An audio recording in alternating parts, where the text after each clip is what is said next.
Buvo 6 valanda ryto. Kažkas pasibeldė į duris. Labai garsiai pasibeldė. Pagalvojau, kad tai tėtis gal užsitrenkė duris be raktų ar panašiai. Todėl atidariau duris, o ten žibintuvėliai ir tie šlikštynės. Su neperšonamomis lemenėmis. Jie ištempė mane į lauką, į šaltį, o aš buvau su pižama. Tai jau tikrai nebuvo smagu. Jie atrodė apstulbę, kai pamatė sarkastišką, agresyvę, piktą paauglę, kurią jie tądien ištempė iš lovos. Nežinau, ar dėl to, kad buvau 19, ar kad aš mergina, bet jie tikrai nesitikėjo to.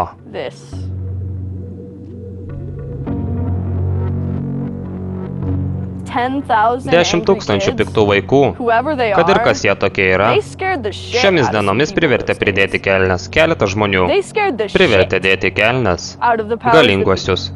Ir štai dėl to dabar, taip tai tyriama. Štai kodėl man pareikšti kaltinimai. Tai tiek, nes tas keletą dienų nuo gruodžio 6 iki 10 10 000 piktų žmonių įrodė valdžiai, kad jų reguliavimas, jų idėjos, jų požiūris į PayPal, jų požiūris į Wikileaks, jų požiūris į Afganistano karą, ir Egiptą, ir Tunisą, ir Libiją, niekam po velnių nerūpėjo. Jų nuomonės nebebuvo svarbios, nes ten internete buvo kažkas gerokai spardantis jų subinės. Kompiuterių programišių grupė pavadinimu Anonimas tvirtina, kad šią popietę jie perėmė Federalinio apeliacinio teismo San Franciske internetinį puslapį. Jie perėmė Senat.gov serverius, jie perėmė HP Gary. Sony teigia, kad buvo padaryta 150 milijonų vertės žala. Tokia daugybė konfidencialių failų, kurie šį vakarą dėl šių programišių yra ranka pasiekiami kiekvienam. Visa, Mastercard, PayPal situacija. Nusikaltėliai, kurie įsilaužė į Saros Polino asmeninį elektroninį paštą. Scientologijos bažnyčia teigia, kad Anonimas yra religinių fanatikų kiberteroristų grupė. Anonimas ir kita grupė pavadinimu LulzSec panašu siekia kažką įrodyti. Anonimas buvo kaip didelis, stiprus, dramblotas vaikas, nepasitikintis savimi. Ir štai staiga trenkė kažkam į veidą ir pagalvojo, po paraliais aš tikrai stiprus.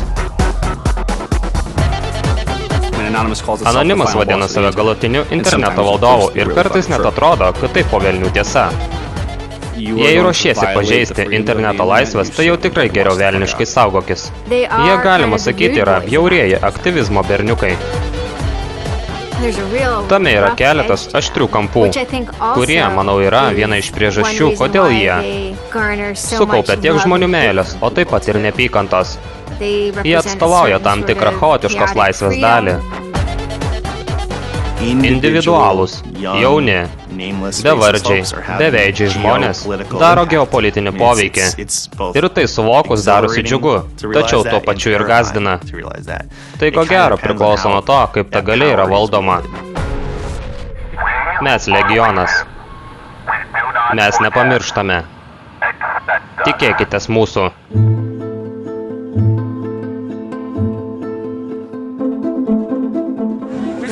Mes stojam už laisvę. Mes stojam už kalbos laisvę, už žmonių valdžią, už jų galimybę protestuoti prieš vyriausybę. Jokios cenzūros, ypatingai virtualioje erdvėje, tačiau ir realiame gyvenime. Mes turime narių visose visuomenės sluoksniuose, visame pasaulyje, bet mes neturime lyderystės. Tai vienas bendras balsas, o ne atskiri balsai. Štai kodėl mes nerodome savo veidų, štai kodėl mes neišduodame savo vardų. Mes kalbame kaip vienas, ir tai yra bendrystė, pačiu laiku.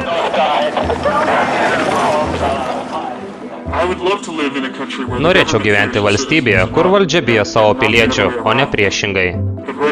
Dabar daugybė anonimo aktorių slapstosi bijodami valdžios represijų. Aš buvau visaip išvadintas. Sakė, kad tai nepatriotiška, kad mes tik būriais vaikų sėdinčių tėvų rūsyje. Mane vadina prijaučiančių teroristams.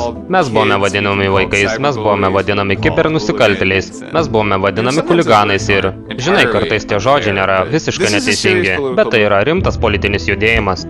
Neatrodo, kad kažkas visuomenėje iš tikrųjų tai suvoktų. Tai, ko jie nesuvokia, yra anonimo gebėjimas būti viskuo ir bet kuo, ir kad tai yra jo galia. Anonimas yra virtinė santykių, šimtai žmonių, kurie yra labai aktyvūs ir turi aibę skirtingų įgūdžių ir skirtingas problemas, kurias nori įveikti. Šie žmonės bendradarbiauja kasdien skirtingais būdais. Jie truputį panašus į prizmę ar kaleidoskopą. Jie turi tiek daug skirtingų briaunų skirtingose pusėse. Žinoma, kai su jais praleidi pakankamai daug laiko, pagaliau pradedi suvokti ar pajausti, kad visa tai nėra tik šiaip atsitiktinumas, supranti? Ir vis dėlto tai labai daugiapusiška, labai turtinga ir neužtrunka peraugti iš visai paviršutiniško iki labai rimto. Bobas Dylanas sukūrė dainą, kurioje sakoma, kad gyventum už įstatymo ribų privalai būti sąžiningas. Jie galbūt ir padaro tai, kas nėra techniškai teisinga. Gal ir nėra teisiškai teisinga, bet jie tai daro vedini tikslų, kurie bent jau jų galvose yra etiški. Žmonės, kurie žino, ką daro, kurie dalyjasi veidų, kurie įsipareigoja demaskuoti ir pažeminti žmogų, kurie kai kurių akimis turi labai mažai tolerancijos ir yra suvokiami kaip blogis. Ir yra dalis laiminčios galios struktūros. Jie dalyjasi informaciją, priemonėmis ir technikomis. Ir šiuo metu jie puikiai leidžia laiką.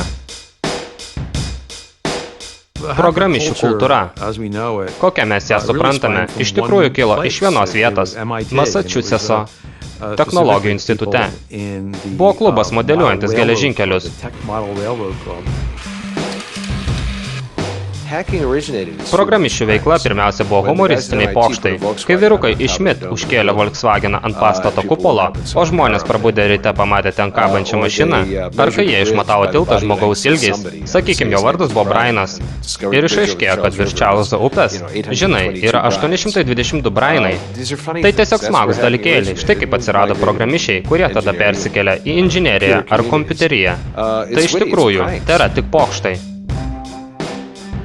Iš esmės, Microsoft ir Apple, abiejų pati pradžia buvo kompiuteriniai nusikaltimai.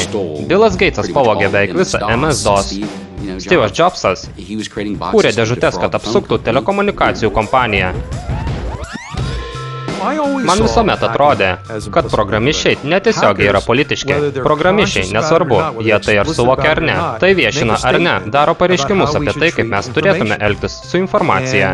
Po keleto metų, kai buvo išleista mano knyga, vienas žmonių, apie kuriuos rašiau, Richardas Stallmanas, staiga tapo labai viešai politiškas ir atviras. Apie atvirą programinę įrangą, jis teigia, kad tikintis, kad programinė įranga turėtų būti laisva.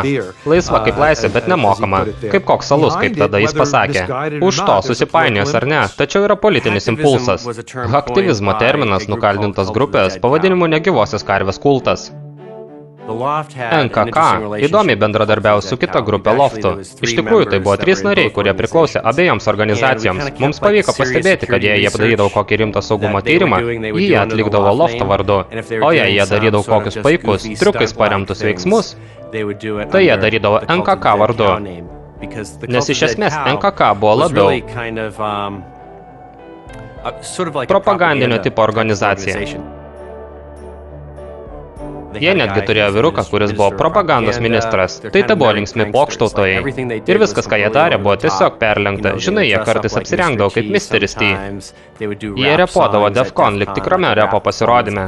Vienas iš tų vyrukų, man atrodo, jo vardas buvo T-Fishas, čiulbančios žuvelės sutrumpinimas. Įtvirtino terminą haktivizmas, nes jis pastebėjo, kad vienas iš tų dalykų, kuriuos darė jo grupės nariai, buvo kurti programinę įrangą, kurią galėtų naudoti žmonės kitose šalyse, norėdami saugiau komunikuoti. Net jų valdžia jos išsekdavo. Taigi, principas iš tikro buvo išraiškos laisvė, kad kiekvienas turėtų prieigą prie interneto, kiekvienas turėtų galimybę bendrauti ir skleisti savo žinią internetu, netgi svarbiausiose šalyse, kuriuose vyrauja represinė santvarka. Ir jei tu pasakai kažką prieš santvarką, jie gali tiesiog atvykti ir pagrobti tave iš tavo paties namų, kad tu daugiau niekam nieko nebesakytum. Pradėti tikriausiai reikėtų nuo to, kas dažnai vadinama virtualiaisiais streikais, kurie dažniausiai naudoja paslaugų ribojimo atakas. Paslaugų ribojimas naudojamas jau kurį laiką. Jam tolygu, jei pavyzdžiui, tu dėl kokios nors priežasties užsimanytum sužlugdyti autobusų paslaugas. Tau tai reikėtų pasamdyti kokį 1000 žmonių, kurie nueitų ir sustotų į eilės autobusų stotyse ir liptų į autobusus, o tie, kuriems iš tikrųjų reikėtų patekti į tuos autobusus, to padaryti nebegalėtų. Tai taip paprasta. Tuo metu, kai nustojo stengtis pasiekti tinklalapį, jis atsitraukė, taigi nėra jokios ilgalaikės žalos. Ši taktika buvo naudota nesuskaičiuojamo kiekio grupių. Ko gero, pati populiariausia iš jų buvo elektroninio trikdymo teatras. Dar vienas labai įdomus atvejis buvo Vokietijoje, kur susirinko grupelė aktyvistų, kurie norėjo užprotestuoti tai, kad oro linijos Lufthansa naudojo savo lėktuvus deportuoti migrantams. Taigi jie perėmė jų internetinį puslapį. Galiausiai Vokietijos teismas pareiškė, kad tai buvo teisėta protesto forma. Nuo oro uosto apsaugos iki metro rankinių patikros nėra abejonių, pasaulis visiškai kitoks po rugsėjo 11-osios. Dabar daug sunkiau žmonėms. Dėl stebėjimo ir kišimusi, kuris visuomet gali būti panaudotas netinkamai, tų, kurie turi tokią galimybę. Susikūrė visiškai nauja visuomenės forma, kurioje laisvė, kai tu gali judėti nestebimas, yra privilegija, priklausanti tik turtingiesiems, privatumas turtingųjų privilegija. Programišiai mato technologijų suteikiamą galimybę, taip pat atsiskirti kaip privilegijuotisiems. Technologijų esmė yra viršyti savo galias ir išžengti iš Belo linijos, judėti tolyn tolygiai su visuomenės meistrais ir kovoti su jais. Tame pačiame lygyje, žaidimo aikštėje. Tai aktyvizmas. Anonimas išaugo iš to, kas žinoma kaip 4chan. Iš esmės tai tėra tiesiog internetinis puslapis, kuriame žmonės gali talpinti paveikslelius, nepateikdami savo vardo. Taigi tai pakankamai anonimiška. Pažiūrėjus į 4chan galima stipriai nustebti, nes tinklapio forma primena 95-uosius ar panašiai. Idėja visai paprasta, patalpini komentarą ir nuotrauką. Tai tu gali daryti pasirašydamas savo vardu arba anonimiškai. Viskas atskiriama pagal skirtingas temas. Anime tema apie ginklus. Pavyzdžiui, yra 4chan skirsnis skirtas origamiui. Taigi ten tiesiog talpinami įvairūs įdomus paveikslėliai susijęs su origami. Taip pat ten yra grupė pavadinimu BB skiltyje. Iš esmės sueina viskas. Pirmą kartą kažkam apsilankius B būna lyg ir staigus pasibjaurėjimas. Todėl, kad ten niekada neįmanoma užeiti ir nepamatyti ko nors siaubingo. Tai iš karto atstumia daugybę žmonių. Idėja patalpinti kažką, kas liktų stovėti akise, būtų nepamirštama. Pusė to, kas patalpinta B skiltyje, yra specialiai tam, kad žmonės nenorėtų ten sugrįžti. Ar esate skaitę Musių valdovą? 4chan ir ypatingai B. Ir yra Musių valdovas. Tiesiog, kai kuriems iš jų jau nebėra 16, tik jiems leidžiama elgtis taip, lyg jiems vis dar tiek būtų. Štai ką gauni, kai žmonėms leidžiama išreikšti save absoliučiai be jokių suvaržymų. Čia kaip žmonių vaizduotės visuma, kaip tada, kai žmonės susirenka ir tapo kartu, be jokių limitų ar parametrų. Tai pats begėdiškiausias, šlikščiausias ir linksmiausias dalykas visame internete.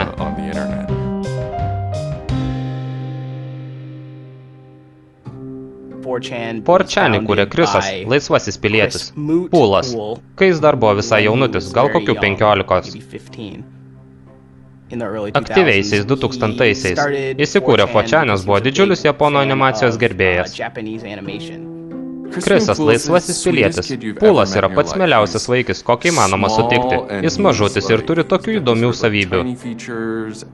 Ir štai jis valdo patį šlikščiausią internetinį puslapį visame pasaulyje.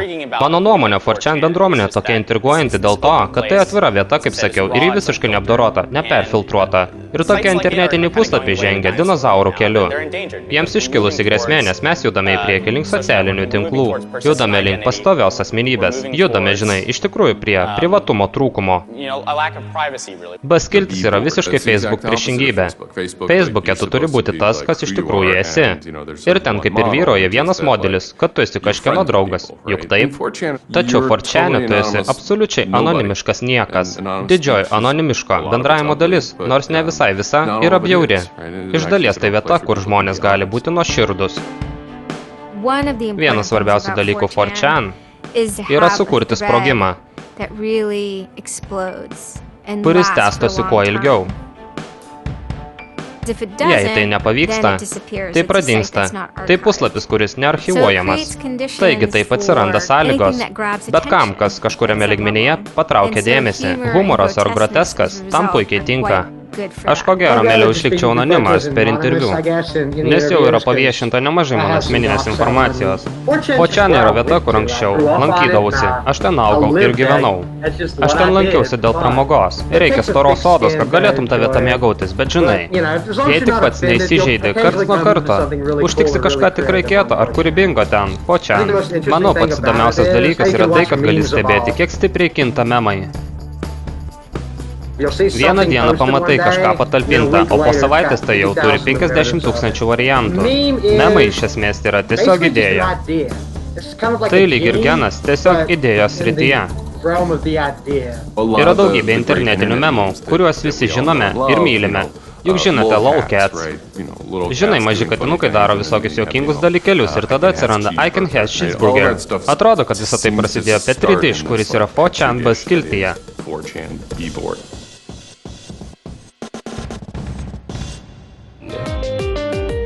Pasakyk tai viešai ir tu išprotėjęs, šokoladinis lietus. Pasakyk bet kokį memą iš praėjusių 6 metų ir garantuoju, jis arba pirmą kartą buvo patalpintas 4chan, arba bent vienas pirmųjų jo peržiūrų to, kas tapo tuo, ko tapo buvo 4chan. Matau, kad maisto situacija yra suknista, todėl aš jau keliausiu. Tai geriausias pagrindas plisti. Internetiniai kultūrai, kiek man teko pastebėti. Perskaityk savo kaiminystės draudimo įkainius – šokoladinis lietus. 4chan taip pat yra puikiai žinomas dėl trolinimo meno. Trolinimas yra prakeiktas menas. Trolinti tai asmenys, su kuriuo bendrauja. Kaip įmanoma labiau užknisti ir sunervinti. Be jokios priežasties, tik dėl savo malonumo. Gal tu stengiasi iliustruoti savo mintį, bet dažniausiai tai tiesiog tik dėl malonumo. Jiems smagu, kad žmonės mano, jog internetas yra rimtas reikalas. O jei žmonės mano, kad internetas yra rimtas reikalas, tai jau trolių darbas paversti jų gyvenimus košmaru. Anonimo idėja pirmiausiai kilo kaip juokelis. Turiu omeny, kad kažkas pasiūlė.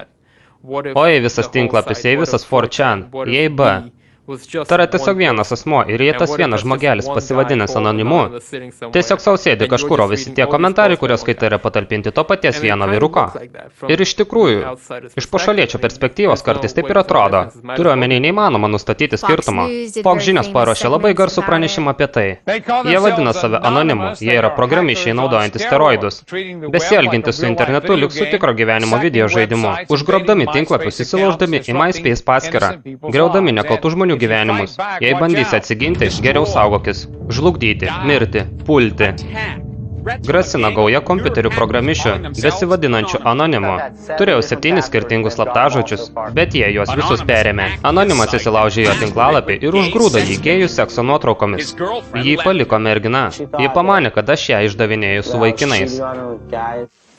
Kiek aš galiu prisiminti, anonimas yra padaręs nemažai nepadorių dalykėlių dėl juoko. Bet žinai, tai dalis kultūros. Mes gauname tai, ką vadiname lulz. Lulz – tai iškraipytas kitas trumpinys lol, reiškiantis garsiai juoktis. Anonimas atlikdamas įvairius pokštus gauna daug lulz. Pavyzdžiui, sujaukiant internetinius vaikų žaidimus, tokius kaip Habbo Hotel.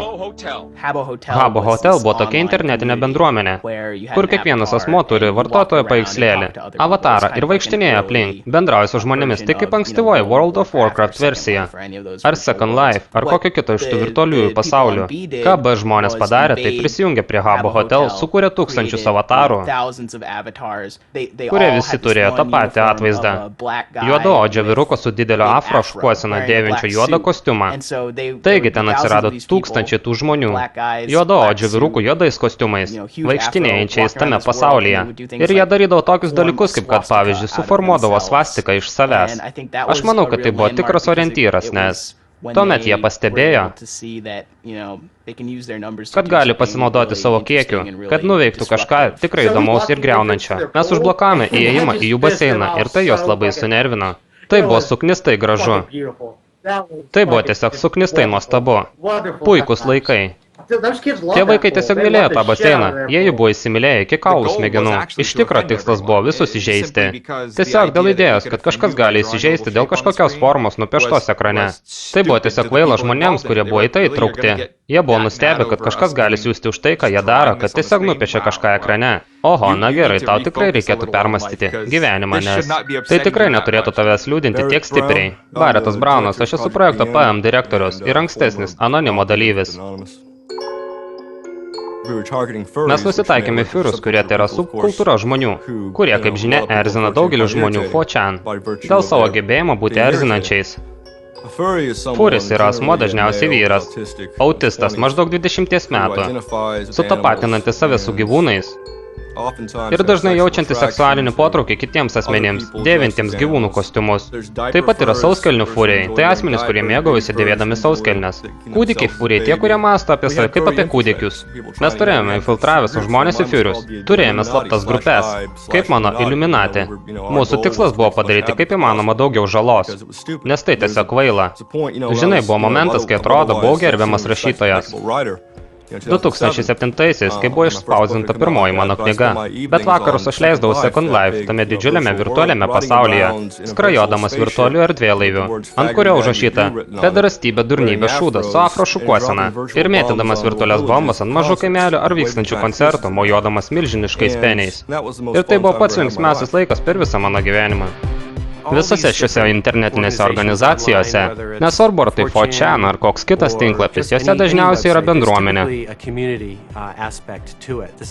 Ten žmonės kuria savo socialinius santykius, ten jų draugai, ten jie talpina visą savo kūrybinį turinį ir visi šie aspektai susijungia grupėse, tokiose kaip Anonimas, kuriuose žmonės pasijunta, lyg būtų kažko didesnė dalis ir gali išreikšti save tos grupės viduje.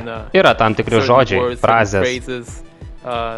Tam tikri būdai, kaip žmonės reaguoja, tam tikri paveikslėliai, kurie yra talpinami, kurie sukūrė tam tikrą struktūrą, o ta struktūra, spėju ir buvo to, kas dabar yra Anonimas pradžia. Tai panašu į masonus, tik su humoro jausmu. Jie turi bendrą simbologiją ir vienas iš pagrindinių jų džiaugsmų. Tiesa, kiek užslėptas yra faktas, kad jie gali atpažinti vienas kitą pagal tuos simbolius, pagal tas frazes. Daugiau nei 9000. Pamečiau savo iPodą. Mudkips. Bet kas buvo susijęs su Mudkips? Taip atsiranda lyg keista tarptautinė kultūra, besiplėtojanti visame pasaulyje. Vėlyvaisiais 2006 ir ankstyvaisiais 2007 viskas po truputį pasikeitė. Užuot tiesiog talpinę didelį kiekį įvairios informacijos ar tiesiog komentarų, mes visi prisijungdavome prie kokio nors tinklapio ir patalpindavome kalną šlykščių komentarų prieš ką nors. Sveiki, tai Halo turnerio šou. Jie pasičiupo vyruką vardu Helas Turneris. Mes buvome diskriminuojami, todėl kad esame baltaodžiai. Helas Turneris yra neonacis, kuris buvo pakankamai populiarus internete ir ten talpindavo savo laidų įrašus. Manau, kad 14 pataisa nebuvo teisingai patvirtinta ir aš vis dar manau, kad nieko čia blogo. Amerikoje turėti vergų negrų. Pirmą kartą išgirdau apie Helą Turnerį, kai jis pradėjo kabinėtis prie kažko 4chan. Jis tiesiog buvo tikras šiknius, neblogai žinomam vartotojai. Todėl dėl linksmumo mes pradėjome trolinti. Manau, tuomet nusprendėme, kad mes turėjome aukštesnį moralinį pagrindą, kuris mums leido patraukti žmonės į savo pusę. Jis juk buvo suknistas neonacis. Tiesiog negalima būti neonacių modernioje visuomenėje. Ir vis dėlto yra gal milijonas neonacijų. Tačiau jis pradėjo kabinėtis prie mūsų bičą, o mes privalėjome apginti savo bičą. Ir tiesiog jau taip atsitiko, kad jis buvo neonacis. Taigi tai buvo net didesnė priežastis, kodėl jis buvo toks sušiktas šunsnukis. Ir tada prasidėjo, velniop tą rasistą, padarom tai. Taigi aš prisijungiau ir kai kam paskambinau ir savo žaidžiau jo tinklapyje, komentuodamas, susirašinėdamas ir talpindamas tai, kas ne. Kas tu toks, iš kur tu skambini? Ole, čia Pedras, skambinu iš San Diego. Ispaniukšti, nekalbėk, neskambink į mano laidą. Tu šlikštus ispaniškas gyvuly.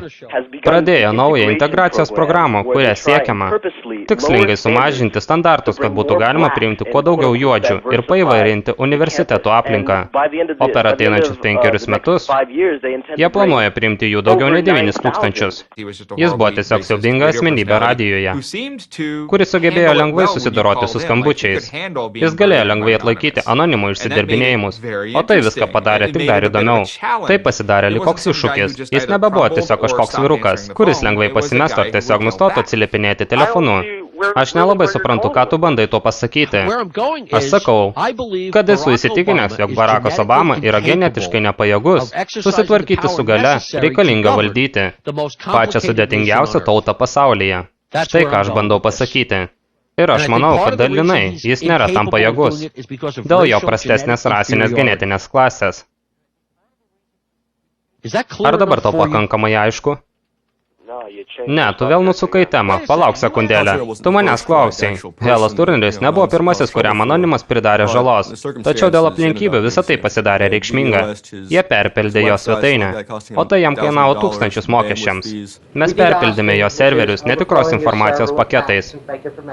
Ir galiausiai dar atsigrebėme su jo realiame gyvenime. Nusintėme nesuskaičiuojamus kiekius picų jo namų adresu, užregistravome jį palidovo paslaugoms. Craigslist nusintėme kalnų statybinių medžiagų jam į namus, už ką jis galiausiai vis tiek buvo priverstas susimokėti.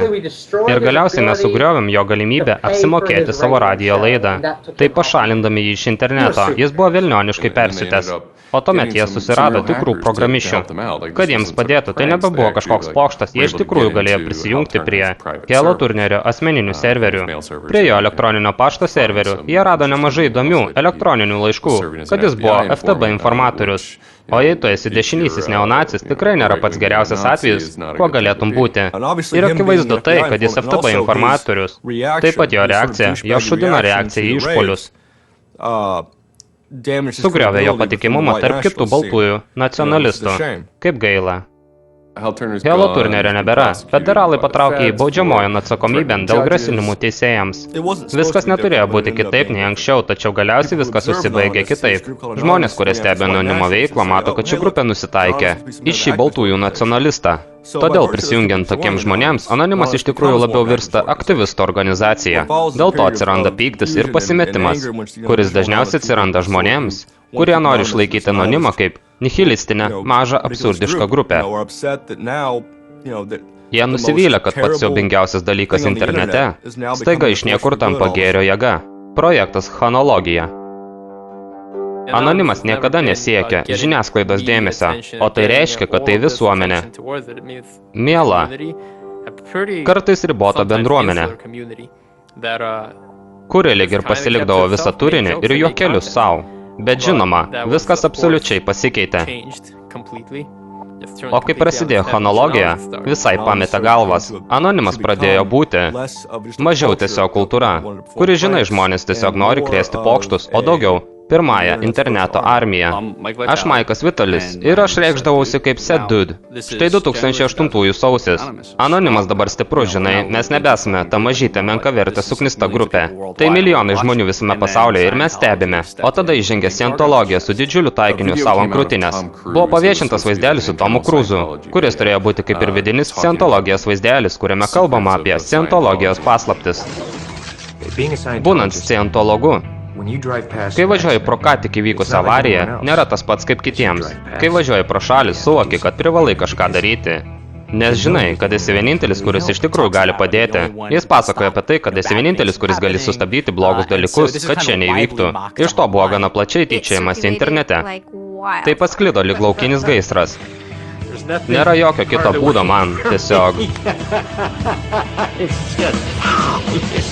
Žmonėms tai pasirodė juokinga ir paika. Scientologijos bažnyčia pasitelkė savo teisininkus ir pradėjo grasinti tinklalapiams. Teisiniais ieškiniais, jei jie neišims vaizdelio. Greitai Scientologai paskelbė DMCA, skaitmeninio amžiaus autorinių teisių aktą. Ir tokiu būdu, jei tau priklauso koks nors turinys, gali nuėjęs įvairius talpinimo tinklapius priversti išimti informaciją ir turinį. Taigi, Scientologija amžinai nesutarė su internetu, amžinai stengiasi legaliai susidoroti su žmonėmis, kurie išsidirbinėja. Jie visada tai darydavo ir štai jie vėl bando tai padaryti. Tačiau žinai ką? Anonimas tai pamatė ir pasakė, vyručiai, jūs stipriai susimovėt, jūs bandot cenzūruoti internetą. Bandot atimti iš anonimo juoką, o taip nesielgiama. Gregas Hušas ir tie kiti žmonės Nusprendė, kad jie gali pažaboti anonimą šiuo atveju besitaikantį į scientologiją. Labai greitai keletas žmonių po čia ant paskelbė, mes turėtume pagriebti tą vaizdelį ir patalpinti į kitose tinklalapiuose. Aš buvau vienas iš komentatorių kalbančių apie tai, kad mes susiradome originalų to vaizdelio šaltinį, pagal žmogų už tų paskirų ir panašiai. Pradėjome jį talpinti, stebėtina, kaip greitai jie pašalindavo iš kiekvieno tinklapio dėl DMCA. Mums atrodė, kad jie ko gero turėjo tiesioginį kontaktą su teisininkais ir komanda, kuri iš tikrųjų išiminėdavo vaizdelius iš visų tų tinklalapių, per kelias minutės tie dalykai tiesiog dingdavo ir šventą šūdę. Tai buvo visiškai sumauta. Po to sekė tai, kas vadinama Barbaros Streisand efektu. Vaizdelis, kurį jie bandė numalšinti, buvo visur. Visur, kur tik pažvelgsi internete, tu vis tiek rasi šį vaizdelį. Iš tikrųjų, Gawker, tinklapis, kuriam aš dirbu, manau, buvo pirmasis, kuris tai paskelbė. Ir mes įsitraukėme į didžiulę teisinę kovą su scientologais, kurie norėjo, kad mes jį išimtume.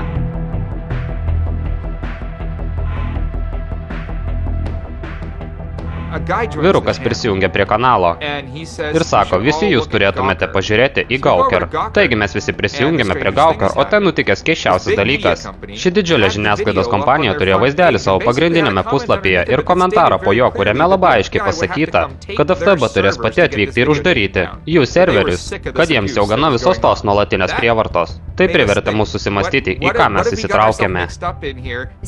Scientologija yra įdomus taikinys, nes kai kuriais aspektais tai tobula viso to, ką moksliukai ir programišiai vertina priešingybę. Tokioje daugybėje lygių – mokslinė fantastika, intelektualinė nuosavybė, požiūris į laisvę, mokslą ir technologijos. Tai labai savininkiška, labai uždara. Ir jei kažkokiu būdu turėtum kažką panašaus į kultūrinės inversijos mašiną ir į ją sugrūstum moksliukus ir programišius, gautum kažką labai panašaus į scientologiją. Todėl tai pakankamai žaidžia ir teikia milžinišką malonumą. Pulti tobulą savo priešingybę. Mes buvome visiškos priešingybės. Jie visiškai slapti, o mes nekenčiam paslapčių. Jie tokie uždari, o mes žinai juk. Bet kas gali sakyti, kad yra anonimas. Ir svarbiausia, kokie sušiktai jie susireikšminę buvo. Jie manė esą velniškai nepaliečiami. Jie manė esą, žinai, lyg kokia mažutė bažnyčios mafija ar panašų šūdas, supranti? Anonimas, dabar jam tai lyg žaisliukas. Mes priversim jūs atrodyti, kiek įmanoma kvailiau.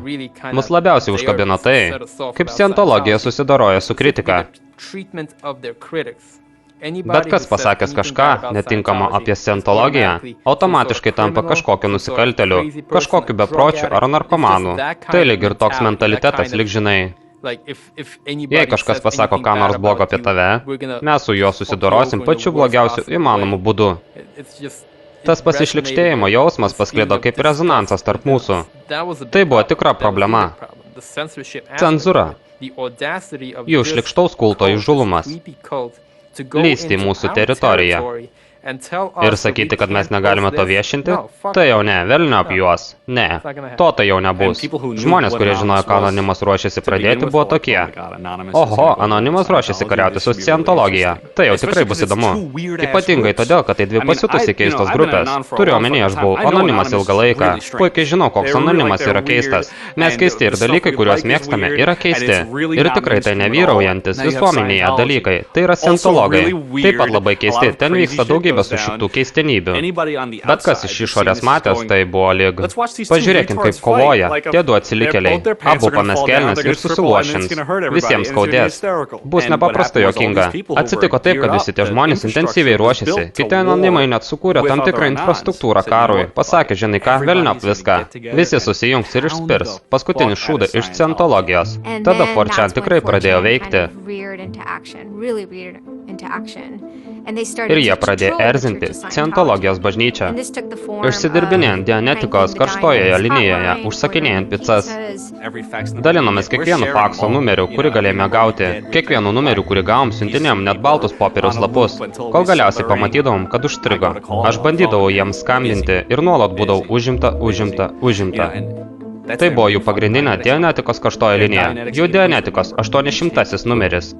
Buvo neįmanoma susisiekti, nes anonimai visiškai užkimšo linijas ir ko gero paistė visiškas nesąmonės. Pagrindinė idėja buvo tiesiog paskambinti ir užlaikyti juos kuo ilgiau. Labas, kaip man pasidaryti Dianetiką savo veidu, jie visiškai to nesitikėjo ir visiškai negalėjo su to susidoroti. Aš Brianas Metterbrinkas. Mane visada domino techniniai, mechaniniai dalykėliai, bet kas susijęs su mokslu. Kompiuteriai daro tai, ką jiems paliepi. Jie nepradeda staiga iš niekur elgtis keistai, o jei pradeda, tai greičiausiai tavo kaltė ir viskas buvo taip, žinai, beveik tobula. Tiesiog per visišką atsitiktinumą apsilankiau 4chan. Ir pamačiau įrašą apie scientologiją, bei pradėjau daugiau apie tai skaitinėti. Pamaniau, čia juk rimta priežastis, manau prisijungsiu. Pradėjau žiūrinėti viską TMB, aš pradėjau TMB skaityti. Visi užkimšim scientologų internetinį puslapį, visi juos virtualiai išprievartaus. Anonimo nariai valdė internetinės paslaugos sutrikdymo DDoS atakos modelį, kuris buvo pavadintas pagal kompiuterinį žaidimą žemosios orbitos joninė patranka. Žemosios orbitos joninė patranka vadinamas finalinį žaidimo Red Alert ginklas. Viskas, ką tau iš tikrųjų reikėjo daryti, tai buvo sekti instrukciją, žingsnis po žingsnio. Parsisiunčiau programą, kuri nemokama ir legali, todėl kiekvienas norintis gali ją parsisiųsti ir naudotis. Viską dariau pagal instrukcijas, suvedžiau www.scientology.org ir paspaudžiau eiti. Programa šiuo atveju įsako Scientology.org. Parsiųsti savo internetinį puslapį į mano kompiuterį, manau kokius 800 000 kartų per savaitgalį. Esu beveik tikras, kad tą puslapį užlaužiau aš, tikriausiai net keletą kartų. Ta priemonė žemosios orbitos joninė patranka kartais tiesiog sutrumpintai vadinama LOIC. Aš iš tikro nepažeidžiau jokių įstatymų, naudodamasis šią priemonę savo kompiuteryje, nesusekamų adresų. Tačiau žinoma, jei bandyčiau atakuoti vieną iš tų didžiųjų tinklapių, neabejotinai pažeisčiau įstatymą ir dar padaryčiau taip, kad mane būtų labai lengva susekti. Įvedi tinklapį, pažiūri, kada IP adresas būtų teisingas, peržiūri, ar visi nustatymai yra tinkami, paspaudi mygtuką ir štai viskas veikia. Atrodė, lyg prisidėtum prie pokyčių. Tik tu pats. Ir net nereikia dėl to išeiti iš namų. Tiesiog atsisėdai prie savo kompiuterio, padarai viską pagal instrukcijas ir taip stoji į kovą už tai, kuo tiki. Kitaip tariant, tu padarai pareiškimą pasauliui ir belieka tikėtis, bus tik geriau. Buvo neapsakomai beprotiškas dalykėlis žiūrėti. Sėdi priešai savo kompiuterį ir matai visą informaciją. Tiesiog skriejant, tau prieš akis. Tai nematomas internetinis karas. Vienas iš vyrukų pasakė, kad mums reikėtų sukurti filmuką. Mes tiesiog privalome sukurti filmuką. Sveiki, scientologijos lyderiai. Mes esame Anonimas.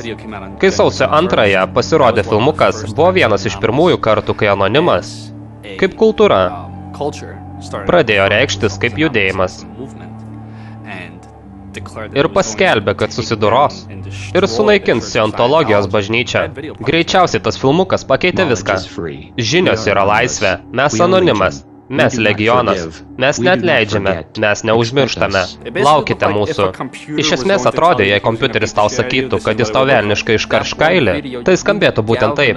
Vienintelis filmukas tikrai elektrino tuometinį momentą, inovacijų momentą. Būtent. Su tuo filmuku gimė internetinis aktyvizmas, kokį mes jį žinome dabar. Filmukas sakė, viskas baigta. Nebegalėsite nebaudžiami sekti žmonių jų namuose. Nebegalėsite išdavinėti tų veiklą draudžiančių laiškų. Kiekvienam reporteriui, kuris nori parašyti kažką šūdino apie tave, kas tau nepatinka. Nebegalėsite taip elgtis. Baigta. Jei vėl tai padarysit, Anonimas moks skaudžiau. Taigi mes sukūrėme filmuką Rankų šauksmas. Kiekvienas didysis pasaulio miestas turi scientologijos pastatą. Būkite labai atsargus. Vasario 10-ąją Anonimas kviečia prisijungti prie solidarumo akto. Anonimas kviečia pasiimti plakatus dėl žodžio laisvės, žmogaus teisių, dėl šeimos ir laisvės. Prisijungkite prie mūsų proteste priešais scientologijos centrus visame pasaulyje. Ir matai, kad formuojasi bendrumą, kad tai tikrai įvyks. Todėl mes sukūrėme trečiąjį filmuką Elgesio kodas. Neatsineškite ginklų, apsirenkite tinkamai. Prisidenkite veidus, nes jie bandys įsiaiškinti, kas jūs per tokiai suknistų jums gyvenimą. 17 taisyklė. Prisidenkite savo veidą, tai apsaugos, kad jūsų neidentifikuotų pagal priešų filmuotą medžiagą. Scientologija turi ilgą priekabiavimo, persekiojimo ir iš esmės siaubingo elgesio su savo kritikais istoriją. Todėl žmonėms reikėjo būdo nuslėpti savo tapatybę. Daugybė žmonių turėjo puikiai suprantamų baimių. Jie nenorėjo būti atsekti iki namų, nenorėjo patraukti savęs ir savo šeimų į pavojų. Kokia vienintelė kaukė, kurią mes jau visi žinome, ar jau apie ją juokaujame. Ir tai buvo Gajaus Fokso kaukė. Matei filmą, tai Vendeta. Finale visi dėvi Gajaus Fokso kaukės. Tai labai priminė tai, kaip Anonimas galvoja, koks yra Anonimas.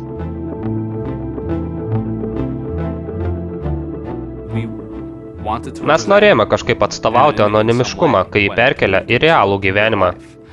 Manau, kad Agajaus Fokso kaukė buvo vienas iš natūraliausių dalykų, kurie nutiko. Idėja buvo tokia, kad niekas iš mūsų nėra toks žiaurus kaip visi kartu.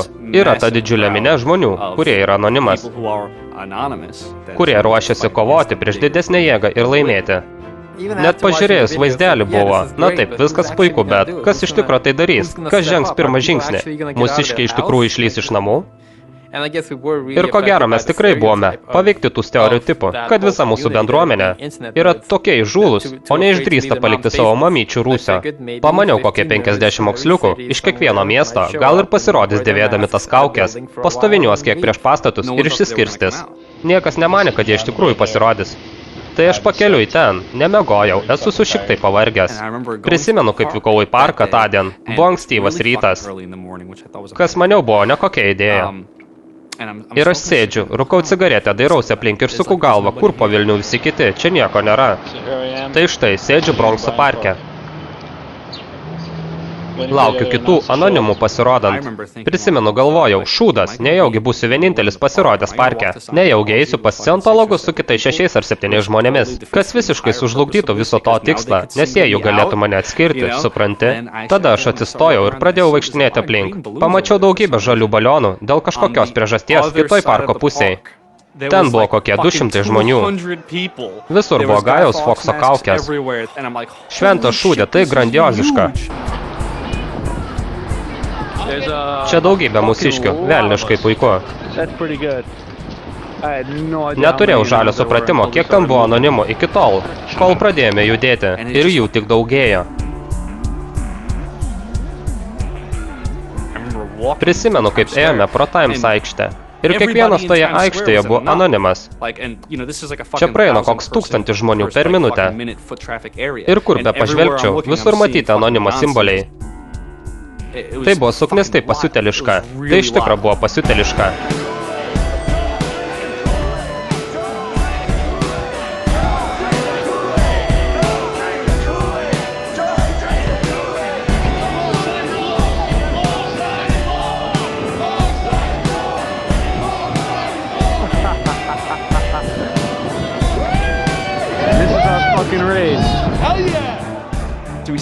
Mes pradėjome gauti skaičius ir Sidnėjuje. Manėme, kad pasirodys kokie 50 žmonių.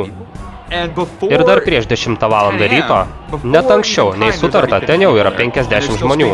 Ir žmonės tiesiog plaukia miniomis iš gatvių. Po keleto valandų, žinai, nes viskas galėjo vykti nors ir iki 1 nakties, apsidairai Sidnėjuje ir oho, Sidnėjuje yra 250 žmonių. Farai pažymėjo nedidesnius skaičius savo ataskaitose. Kas ką tik nutiko? Adelaide, Pertas ir Melburnas, tai vyko visur. Ir žinai, kiekviename po daugiau nei 200. Australijoje mes beveik pasiekėme 1000.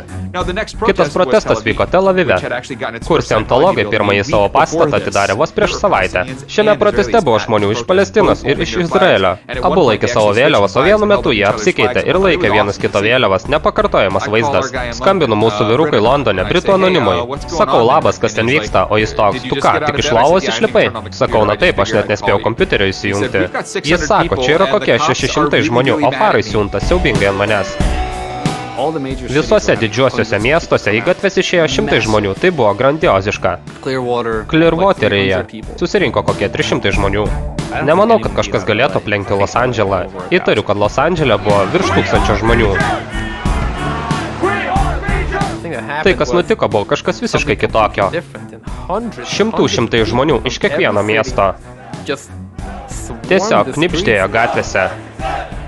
Taip, pribloškiama, net truputį baugu, bet baugu gerąją prasme. Greitai, žinai, peržingsime 10 000 ribą, o juk mes nuolat juokaudavom, žinai, kaip tame meme, daugiau nei 9 000. Tai buvo per daug surrealistiška, per daug sunku patikėti.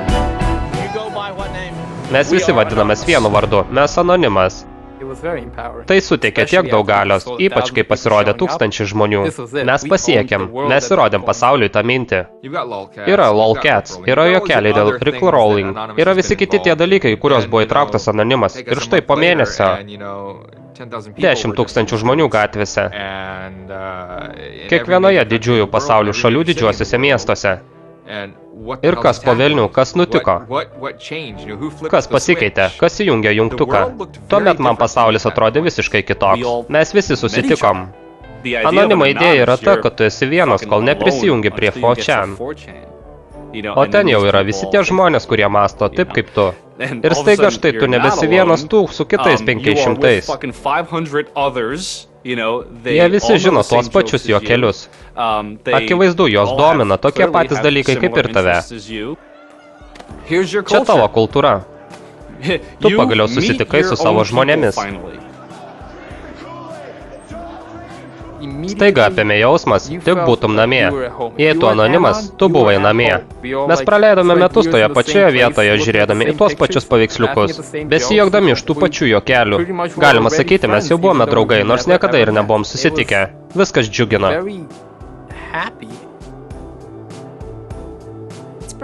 Ir gal truputį stebino. Tai nebuvo tik vaikai ar paaugliai. Buvo daugybė vyrų ir moterų. Nors turbūt įsivaizduotum visai kitaip. Visi manė, kad anonimas tai pagrinde vyrų dalykėlis. Bet buvo visai ne taip, visiškai. Pasirodė labai patrauklių merginų. Žinai, buvo keletas tikrai. Tu nustebtum. Ir žinai, tam susirinko daugybė vyrukų, kuriems neįtin sekėsi socialinis gyvenimas, jie buvo siaubingai keisti. Vis dar gyveno pas tėvus, būdami 23. Ir aš tau sakau, skaičių žmonių, kurie po tų protestų su ko nors permiegojo, siekia tūkstančius, kas ko gero nebūtų atsitikę metų metus. Štai kodėl tie protestai buvo tokie svarbus. Tai buvo šansas pagaliau susitikti su kitais žmonėmis, kurie anksčiau buvo anonimai ir nežinomi. Taigi tai buvo jų anonimiškumo pabaiga. Scientologai, galima sakyti, bandė kovoti. Jie internete platina įvairią informaciją. Nors tikina esantis taikus. Mažiau nei per 3 savaitės anonimo nariai įvykdė ar paskatino 8139 priekabiaujančius ar grasinančius skambučius, 3,6 milijono piktavališkų elektroninių laiškų, 141 milijoną išpuolių prieš bažnyčios tinklalapius, 10 vandalizmo aktų, 22 grasinimus dėl bombų ir 8 grasinimus nužudyti scientologijos narius arba tarnautojus. Jie tiesiog siekia supriešinti visus prieš anonimą. Tai vienas iš dalykų, kuriuos jie tikrai sugeba daryti. Jie norėjo mane surasti ir surado. Jie nusamdė privačius detektyvus. Jie pradėjo mus fotografuoti, grasinti, kad paduos į teismą. Žmonės buvo sekami iki namų. Buvo visai įprastas dalykas, kai kažkas sakydavo, o šiandien metro turėjau pasprukti nuo kažkokio vyruko. Mačiau kažką iš Scientologijos centro ir jie mane sekė.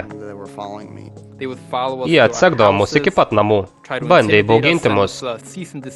Jų detektyvas asmeniškai įteikė laišką su nutartimi draudžiančia vykdyti veiklą, pasirašyta labai brangaus teisininko. Ten buvo 2 žinutė, žinai, lyg, o labas, mes žinome, kur tu gyveni, žmogau, mes žinom tavo vardą ir štai tau, kai kas nuo mūsų teisininko. Šios jų naudojamas senos taktikos, kuriomis jie susidorodavo su bet kuriuo aktyvizmu, dar prieš internetą, tiesiog buvo absoliučiai neefektyvas prieš chronologiją. Dauguma tų, kurie gavo tokius laiškus, paprasčiausiai juos įsirėmino ir pasikabino ant sienos. Mačiau daugybę jų įrėmintų ir kabančių ant sienos. Maniškis guli spintoje ar diržutėje. Jiems iš tikro nerūpi pasinaudoti teisinę sistemą. Kad įgrūstų tave į kalėjimą, jie teisinę sistemą naudojasi tam, kad tave sustabdytų. Aš padariau tą žemosios orbitos joninės patrankos dalykėlį ir nuo tada aš tiesiog vėl grįžau į savo gyvenimą kokiems, galbūt 6 mėnesiams, kai FTB išdygo prie mano tėvų namų durų, kur manęs nebuvo, ieškodami manęs. 2 vyrai išlipo iš automobilio. Mačiau, kaip švystelėjo jų ginklai. Nusivilko švarkus, padėjo ginklus ant priekinės sėdynės ir atėjo pas mus klausdami, ar Brianas yra namuose. Jie paaiškino, kad yra iš FTB ir kad ieško Briano. Dar niekada nebuvau taip išsigandusi.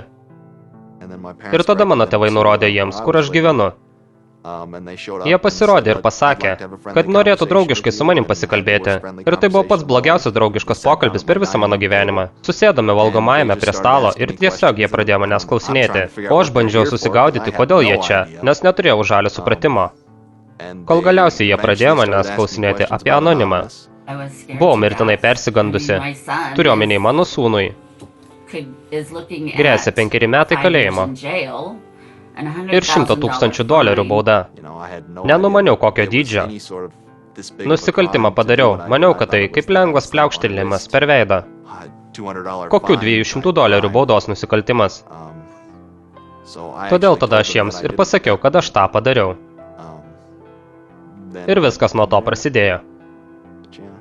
Negalėjau net įsivaizduoti, kad maksimali bausmė už tai būtų 5 metai kalėjimo.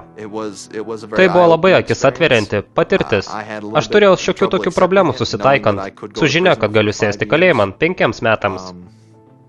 Žinant, kad galėjau būti uždarytas, būdamas 20 metų. Pasirodė, kad tai gerokai drastiška. Aš sakau žmonėms, viskas būtų kitaip, jei jie būtų važinėję girti ir kažką nužudė.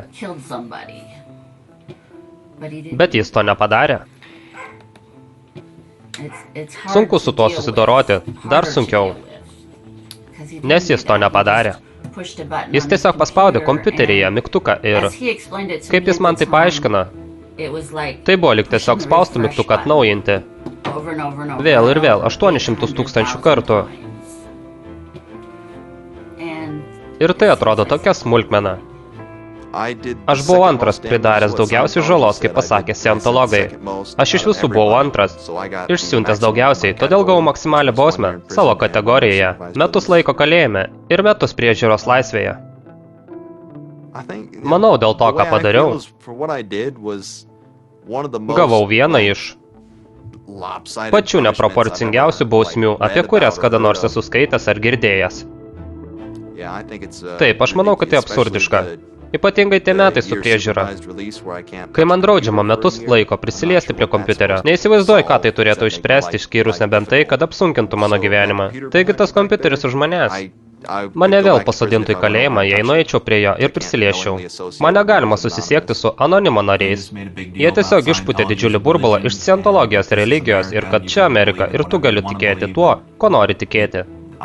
Esu beveik tikras, kad jie mane iš tikrųjų prilygino KKK, naciams ar panašiai teismo salėje. Tai visiškai kitas atvejis. Labai didžiuojuosi tuo, ką jis padarė. Jis stovėjo už tai, kuo tiki, bet niekas niekada to nepaminėjo. Aš net negalėčiau pagalvoti, kad galėčiau kažką nuskriausti. Tik ne aš.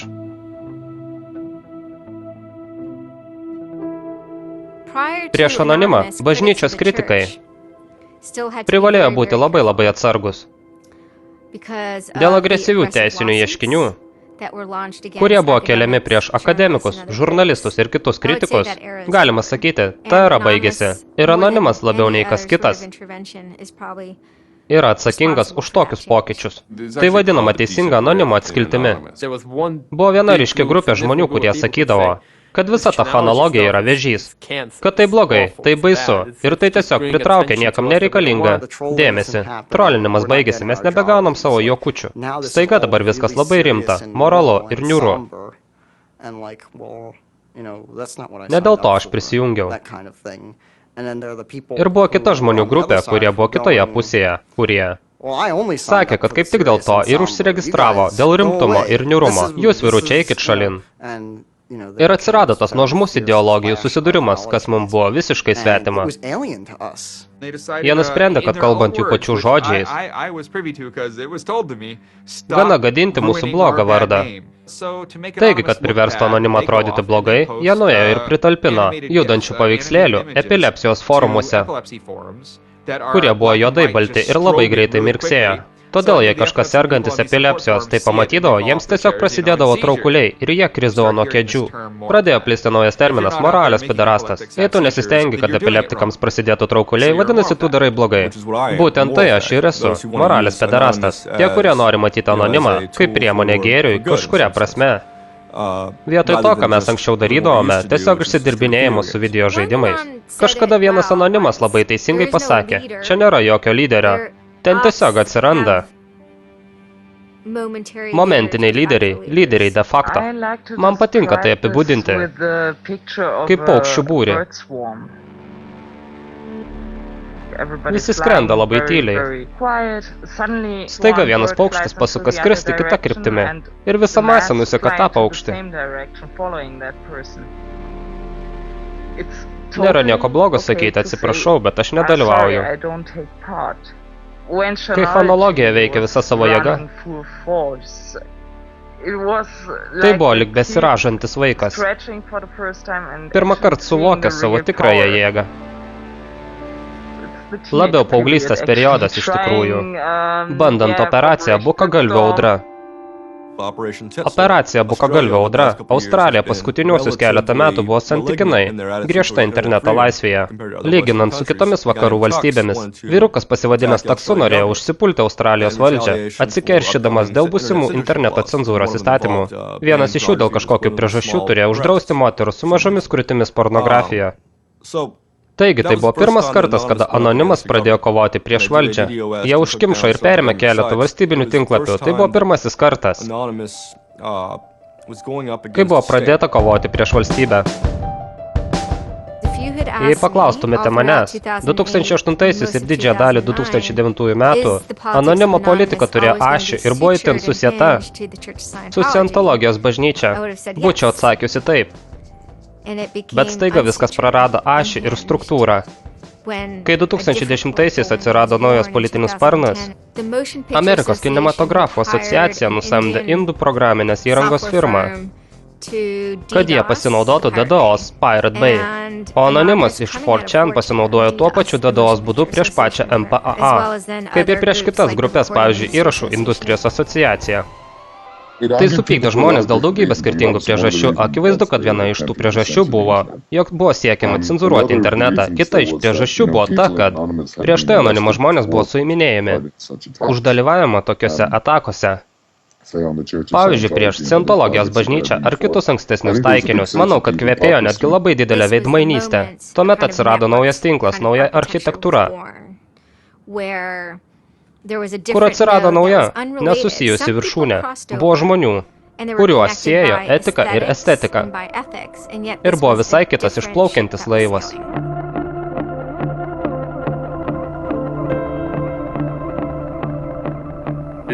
Tai mūsų užduotis surasti slaptus, piknaudžiaujančius planus ir paviešinti juos, pasipriešinti, kol jie dar neįgyvendinti.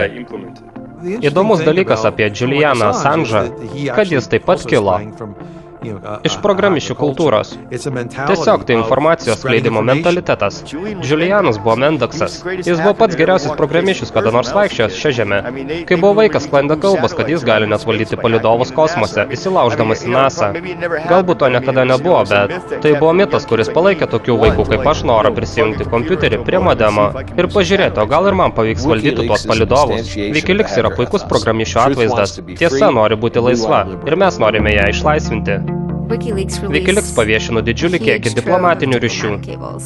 Kontroversijos pilna kiekviename visuomenės kampelyje. Wikileaks tinklalapyje paviešinta beveik 400 000 slaptų JAV failų apie Irako karą. Tai buvo didžiausias JAV slaptų duomenų nutekėjimas per visą istoriją. Diplomatiniai ryšiai atskleidžia, kad JAV seka savo sąjungininkus. Daugybė dalykų, kurie buvo suprantami, bet apie juos galbūt niekada nebūtų prakalbėta viešai. Staiga buvo ištraukti į šaltą dienos šviesą, o tai privers valdžią ir kai kurios konkrečius asmenys jaustis net labai nepatogiai. Jis pasauliui leido užmesti akį. Kaip galingasis elitas iš tikrųjų dirba. Turiu omenyje, tie žemo lygio diplomatai, besiuntinėjantis žinutės pirmin atgal, bet taip pat yra ir kita valdžios pusė, kurios beveik neįmanoma pamatyti ir tai pakankamai atveria akis. Žinai, vieną kartą paviešinus kelio gal nebėra. Mano informacija nori būti laisva ir turėtume ją žiūrėti, analizuoti ją. Svarbu, kad mes žinotume tokius reikalus. Svarbu žinoti, ką veikia mūsų valdžia. Ir jie patys nesako, kažkas turi tai padaryti. Laikas atverti archyvus. Buvo vienas konkretus momentas, kuris tikrai įžiebė liepsną. Ir tai atsitiko, kai PayPal, Mastercard ir Amazon nustojo teikti paslaugas Wikileaks.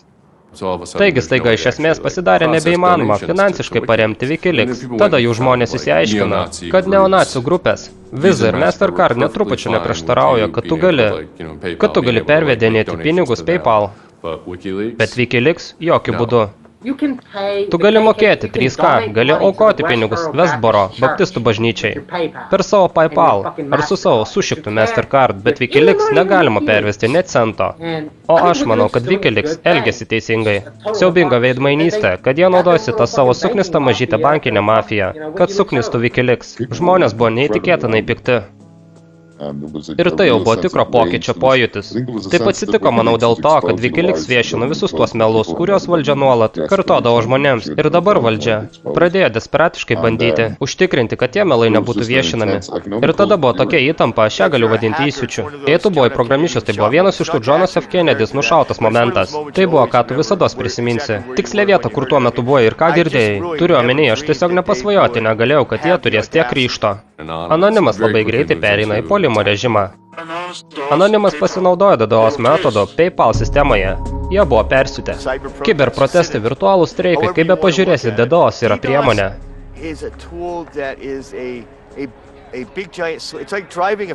Lik trenkstum kūjų per vinį. Dalyvių kiekis buvo milžiniškas. Ir jie per kelias dienas sugebėjo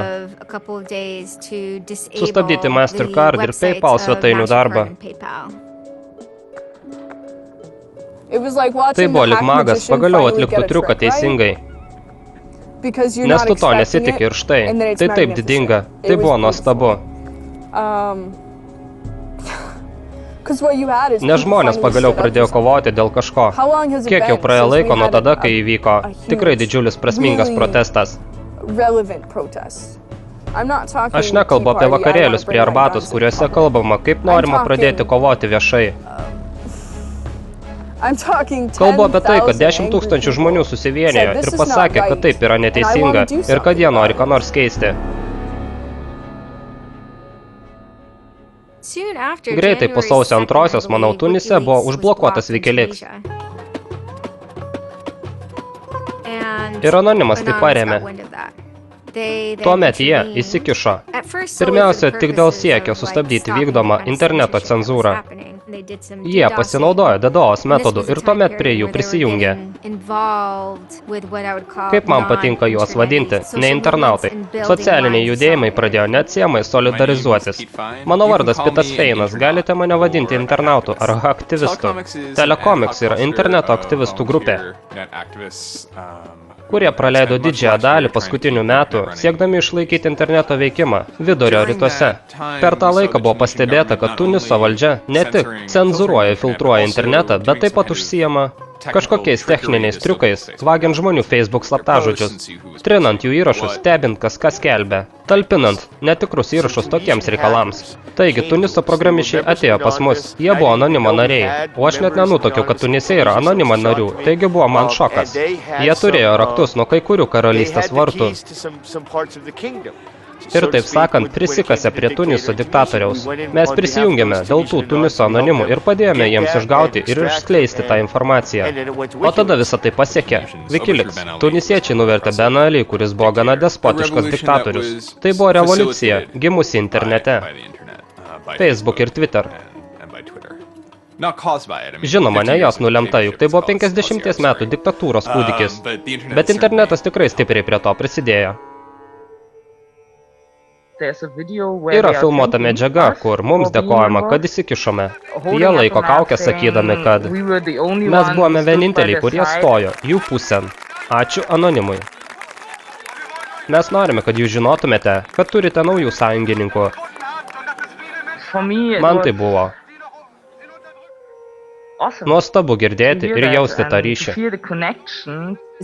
Tie patys programišiai, kurie buvo nusitaikę anti-Wikileaks tinklalapius, dabar atkreipė dėmesį į Egiptą.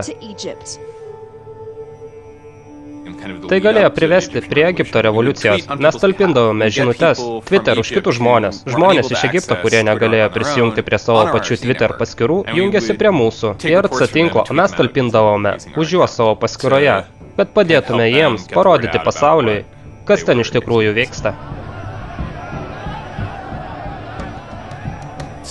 Dalis šio šūdo yra asmeninis.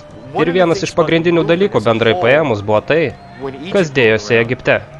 Egipto įvykiai mūsų žlugdė emociškai. Stebėti viską, kas vyksta, reportažus, kuriems padėjome sklisti, kuriuose egiptiečiai tiesiog žudomi automatiniais ginklais. Tai buvo kažkas kitokio ir aš niekada per visą kiberaktyvizmą neraudojau tiek. Niekada taip giliai neišgyvenau. Niekas nepalėtė manęs taip stipriai, kaip palėtė Egipto įvykiai. Buvo visiškai sumauta stebėti žmonių žudines, vien dėl to, kad jie išdrįso išeiti iš namų.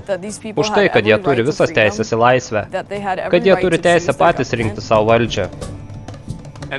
Ir tada ateina sausio 27-28 diena. Ir Egipto valdžia pradeda išjunginėti internetą visoje šalyje.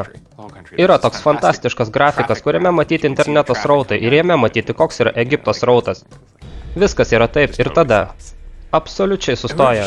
Mes visi buvom, kas čia po velnių. Manyti, kad valstybė imtų taip ir absoliučiai atskirtų. Tiek, kiek įmanoma nuo viso išorinio pasaulio. Tai buvo beveik nesuvokiama. Visi puikiai žinome, kad tamsiose vietose vyksta blogi dalykėliai. Ir staiga viskas nutilo. Prisimenu, kad kažkaip man į galvą toptelėjo, jog prieš tai Twitter buvo užkimštas ir staiga viskas tapo siaubingai tylu. Tokie dalykai ir galėtų pradėti riaušes. Manau, kad kai Mubarakas padarė tai, ką padarė, manau, tai nuvylė daugybę žmonių ten, o taip pat ir vidurio rytuose. Aš įsivaizduoju save jų vietoje ir aš jausčiausi, lyg nebūties dykumoje, nes jis tiesiog nušlavė viską. Su kuo buvo susietas mano pasaulis. Tai tik įrodė man ir visiems kitiems, kad tokie dalykai gali atsitikti bet kuriuo metu, bet kur pasaulyje ir prie bet kurios valdžios. Anonimas ir žmonės internete atsistojo ir pasakė, užsikruškit. Užsimanėte išjungti jiems internetą? Puiku. Interneto žmonės jiems parodys, kaip jį vėl įjungti. Atrodė, lyg internetui iš tikrųjų skaudėtų. Lyg internetas būtų gyva būtybė. Lyg tai sąmoningas dalykas, kuris atsistoja ir pasako, taip negalima. Daugybė mano draugų padėjo su šifrais, padėjo žmonėms tose šalise įgalinti SSL raktus ir sertifikatus. Ir iš tikro parodė, kaip jiems nuversti savo valdžią ir tapti laisviems. Tuomet Telecomics pradėjo platinti prisijungimus prie interneto, prisijungimus prie telefono linijos. Į savo rinkinį, kurį skyrėme Egiptui, sudėjome tam tikros informacijos apie trumpųjų bangų radiją telefoninius modemus. Iš viso padėjome koordinuoti apie 500 telefoninių modemų linijų. Mes taip pat suradome, kaip reikia elgtis ašarinių dujų atveju ir kitus bazinės medicinos metodus. Suradome žmonių, kurie sugebėjo tai išversti į arabų kalbą. Sukėlėme viską į gražų vieno puslapio PDF failą ir išsiuntėme jį faksu. Mano efektyviausia buvo tai, kad buvo uždaryti valstybiniai tinklalapiai. Mes čia išjunginėjame diktatoriaus internetinius puslapius. Tuo metu buvo tai jau kibernetinė kova. Kai tenka susidurti su tokiu diktatoriumi, žudančiu žmonės, visos pirštinės numetamos. Mes tik uždarysime jūsų internetinius puslapius, mes užlugdysime visus jūsų ryšius. Mes sugniuždysime jūs taip, kaip tauta jūs sugniuždytų.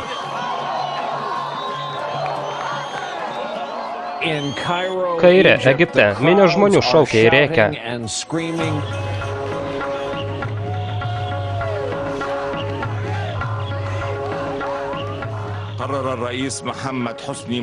Prezidentas Hosnis Mubarakas nusprendė atsistatydinti iš Respublikos prezidento posto.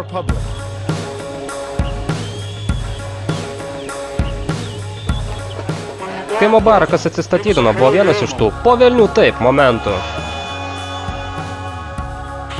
Žmonės gali pakilti, žmonės gali keisti. Ir manau, daugybė žmonių Amerikoje pirmąkart gyvenime pamatė žmonės pakylančius, nuverčiančius savo valdžią ir sakančius, kad jos jau užkniso visas tas šūdas, mums jau gana priespaudos, mums gana gyventi kaip vergams.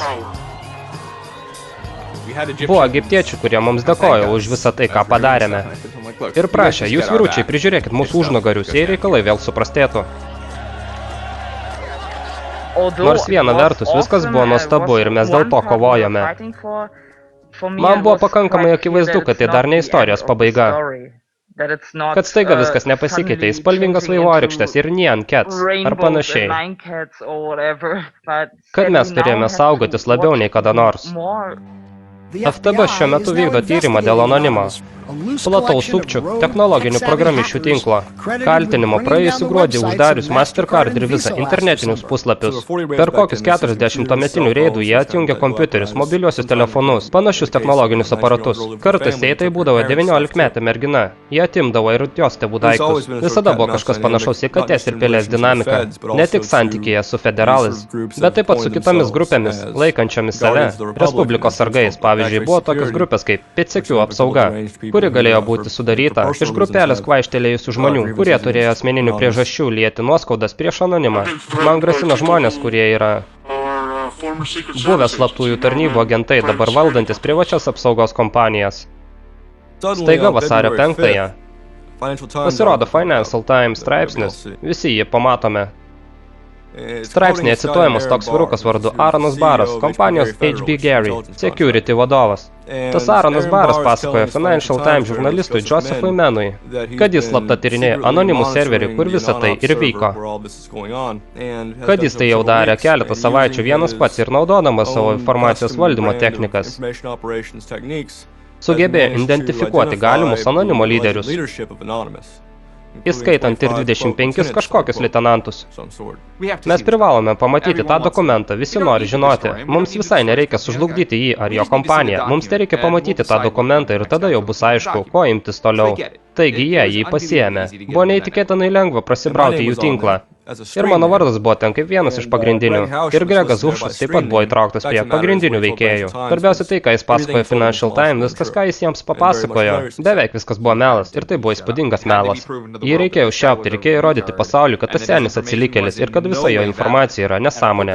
Ir jei kalbėtume programišių terminais, anonimas yra širšių lizdas, o Baras ėmė ir pasakė, aš sugrūsiu savo pimpalą į tą daiktą. Vien per artimiausias 24 valandas iš jo buvo išsityčiota įvairiausiais įmanomais būdais. Ir tą darė maža grupelė žmonių, kurie iš esmės pradėjo šėlioti internete. Greičiau neįmanoma pasakyti, patraukit tas nelaimingas širšės mano pimpalą. Anonimas užėmė Baro internetinį puslapį, pavogė jo elektroninius laiškus, ištrynė kompanijos atsarginius įrašus, užteršė jo Twitter paskyrą ir nuotoliniu būdu išvalė jo iPad. O jis tik buvo pasiekęs M. Haig, lygį žaidime Angry Birds. HB Gary užgrobimą sutikė apie 70 000 elektroninių laiškų. Patys svarbiausi laiškai buvo susijęs su pasiūlymu, kurį HB Gary jau buvo suformulavę ir netgi paruošė dailų pristatymą. Tai buvo lyg ir privačių agentų provokacija, siekiant sukompromituoti WikiLeaks. HB Gary siūlė patalpinti dokumentus į WikiLeaks ir tuomet, kai paaiškėtų, kad tie dokumentai padirbti, išlystų įla iš maišo ir būtų sugriautas pasitikėjimas WikiLeaks. Taigi yra daug subtilumų, apie kuriuos kalbėti aš negaliu, bet leiskite man bent jau pabandyti bendrai į tai atsakyti. Visų pirma, tikriausiai niekam nestaigmena, kad tikrai nesu WikiLeaks gerbėjas. Manau, siekis gauti kaip įmanoma daugiau. Privačios ar įslaptintos valdžios informacijos, ją paviešinti, yra ypatingai destruktyvus tikslas. Kai Julianas Assange'as keletą mėnesių anksčiau parodė, kad turi informacijos rodančios neteisėtą Amerikos banko veiklą, kažkaip žinojo, kad tai buvo jie. Pasiūlymai dėl Amerikos banko ir WikiLeaks problemos evoliucionavo į tai, sukėlė informacinį karą prieš WikiLeaks ir jį palaikančiuosius, grasinant cenzūrą jiems. Kartu su visu WikiLeaks, DDoS atakos. Tu taip pat norėjai pradėti kiberatakas WikiLeaks infrastruktūroje, kad gautum informacijos apie tuos, kas talpina visus dokumentus. Vienas dalykas, spėju, kurį nori užtikrinti. Ne viena iš šių veiklų iš tikrųjų nebuvo vykdoma. Versle yra, kai tu siūlai, ar tiesiog mąstai apie kažkokią idėją, yra minčių lietaus frazė. Kai kažkas pasako, o jei, žinai ką, galėtume padaryti, kas teoriškai manoma, bet vis tiek tai buvo idėja, tai buvo pasiūlyta apie tai, ką jūs svarstėte. Teisingai. Jie taip pat norėjo pradėti kompaniją nutaikytą prieš Gleną Greenwaldą, kuris yra Salon reporteris, atvirai reiškiantis kritiką valdžiai ir palaikantis WikiLeaks. Atrodo, lyg tiesiog bandytumėte pulti žurnalistus. Taigi, žinai, aš nelabai noriu plėstis apie Gleną Greenwaldą. Daugiau nei jau esu pasakęs. Niekada nebuvo tokio tikslo pulti žurnalistus. Ne iš mano pusės. Tikriausiai aš turėčiau bendrai pasakyti, kad žinai, aš niekada neimčiau ir nepulčiau žurnalisto tiesiog iš oro. Nebent, mano nuomonė, tas žurnalistas elgtųsi neetiškai.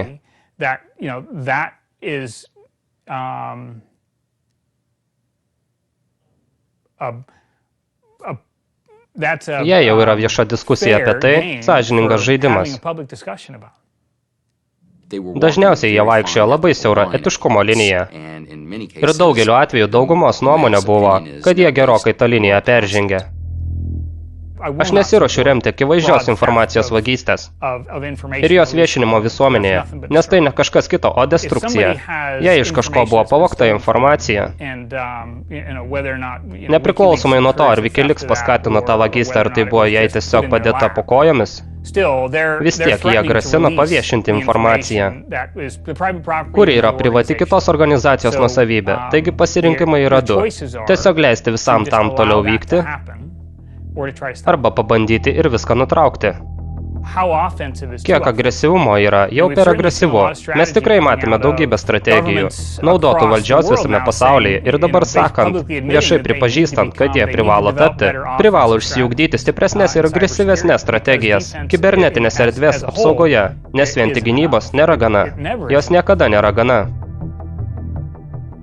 Keletas iš svarbiausių dalykų, turėjusių pačią didžiausią įtaką, pagal tai, kas buvo atrasta ne tik anonimo, bet ir žiniasklaidos.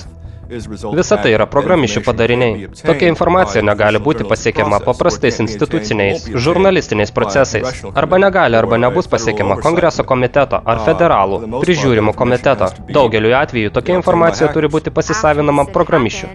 Po to, kai viskas įvyko, nors dalyvavo tik maža grupė žmonių, anonime vėl suvešėjo bendrumo nuotaika.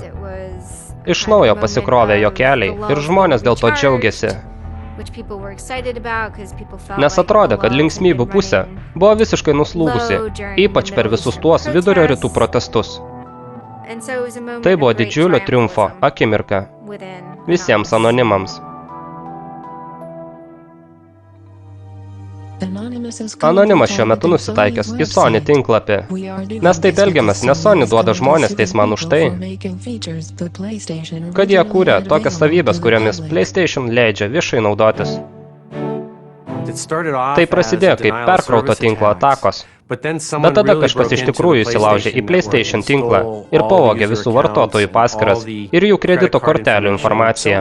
Sony patvirtino, kad programišiai įsilaužė į PlayStation tinklą, paviešindami beveik 77 milijonų vartotojų asmeninę informaciją. Anonimas, galima sakyti, persimetė Sony per kelius ir gerokai išvanojo kailį, o vartotojai taip pat buvo tie, kurie šiame procese liko nukentėję. Tai turėjo didžiulį, realų poveikį galutiniam vartotojui. Jei jie įsibrauna į tinklalapį, perima klientų informaciją, ar tikrai yra būtina paviešinti 100 000 klientų duomenis?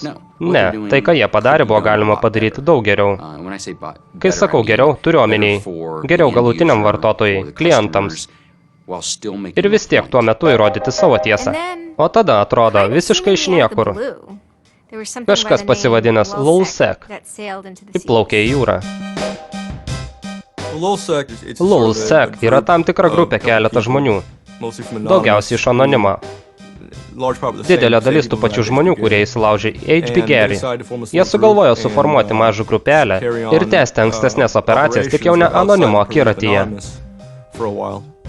Jie laužėsi kur tik užsimanė, jie viešino, ką tik sugalvodavo, tartum nebūtų jokių taisyklių. Jie tiesiog skelbė, kad mes būtent tai ir darysime. Mes sukelsime dulkes, mes pridarysime bėdos, mes sukelsime bangas ir būtent tai jie padarė. Viską jie darė, lyg tai būtų žaidimas. Tai nebuvo labai meniška, bet ir ne pats paprasčiausias variantas. Tai nebuvo visiškai tiesiog, tarkime, groteskas. Jų simbolis buvo animacinis personažas vaizduojantis vyrą su monokliu ir cigarete. Buvo daug valčių ir laivų ikonografijos, piratų motyvų ir žinoma kačių. Dabar chaosas ir sąmyšis. Ko gero, tai buvo vienas iš teisingų būdų, kaip elgtis. Dalis dalykų, kuriuos vykdė LULSEC, ketvirčio visuomenės nuomonė, nebuvo labai kilniadvasiški. Privatus asmenys buvo paviešinami, arba tavo kreditinės kortelės skaičiukai galėjo tapti viešai prieinami. Juk galima įrodyti savo mintį iš tikrųjų neviešinant žmonių asmeninių duomenų. Taigi ketvirčio visuomenės nuomonė nusviro į tai, kad LULSEC peržengė visas ribas, kurių galbūt ankstesnė manifestacija nebuvo peržengusi. Papildoma žala tokia kaip žmonių asmeninės informacijos paviešinimas sukėlė kryžminę ugnį konfrontacijoje tarp anonimo ir to, ko dauguma anonimų visiškai nepalaikė. Buvo daug vidinių kovų dėl to, nes jų būdai iš tikrųjų nebuvo mūsų būdai. Mes nepulsime žiniasklaidos. PBS rodė dokumentiką, daugiausia orientuota į Bradley Manningą, tariamą Wikileaks informatorių. Daugumai Bradley Manningo palaikytojų tai nepatiko. Jiems atrodė, kad visa tai perspausta, per daug psichologijos. Buvo daugiau žvelgiama į jo asmeninį gyvenimą, nei kaip iš tikro buvo. Tu paviešinai dokumentus ir tai, ką iš tikrųjų tie dokumentai reiškia. Jie įsilaužė į tinklalapį ir patalpino istoriją, kad Tupakas ir Biggis pasislėpė nuo šlovės ir dėmesio, ramiai ir diskretiškai gyvendami Naujojoje Zelandijoje. LULSEC, kai pradėjo vykdyti atakas prieš PBS, man pradėjo kelti šiurpą, supranti? Kaip žurnalistą mane neįtin pamalonino mintis, kad kažkas sėdi ir sprendžia. Mums nepatinka tai, kaip tu rašai. Mums nepatinka tavo reportažai, taigi mes išjungsime tavo tinklapį. Man tai nemalonu, tai galėčiau būti aš galėčiau rašyti kažką apie grupę, kuri jiems nepatinka. Aš būčiau laimingas galėdamas susėsti ir padiskutuoti su jais apie tai. Bet tik nereikia išjunginėti mano tinklapio. Akivaizdu, kad tai dėl kalbos teisės. Taigi atakuoti spaudą būtų iš dalies priešginėjimas patiems savo. Taigi žmonės pasakė, kad nederėtų taip elgtis. Ir akivaizdu, kad LULSEC turėjo visiškai kitokį planą. Taigi jiems tai nesudarė jokių problemų. Jie matė save tiesiog kaip, bei įsilaužiančių, sakykim, į viską ir visur. Valdžias, korporacijas, policijos departamentus. Daugiausia dėl tų pačių priežasčių, kaip ir anonimas. Jie nusitaikė į Arizoną dėl imigracijos politikos. 50 dienų puolimas sukėlęs chaosą ir sumaištį. Ir staiga jie viską nutraukė. Kompiuterių programišių grupuotė LOL Security paskelbė apie savo išširimą, teigdami, kad jie pasiekė savo misiją sužlugdyti valdžią ir korporatyvinės organizacijas. Tik dėl linksmybių. Visą šį dalyką aš vadinu chaotiškojo aktoriaus iškilimu. Tai netolygu pirmam kartui, kai atsirado aktyvizmas, bet dabar tikrai galima sakyti jo renesansas. O chaosas gali būti chaotiškai geras, neutralus arba blogas. Jei grįšime prie požemį ir drakonų terminų, o dalis žmonių nuo pat pradžių laiko anonimą chaotiškai geru, jie matė operaciją Atlygis ir matė atakas prieš Scientologiją. Ir jiems tai atrodė gerai, lyg Robinas Hoodas, supranti, chaotiškai gerai, už sistemos, bet darant kažką gerą. Kiti žmonės matė anonimą kaip chaotiškai blogą, kaip Džokerį, kuris tiesiog nori matyti griūvantį pasaulį ir potencialiai darantis nepataisomą žalą. O tiesa ta, kad taip, tai visa skalė chaotiškumo.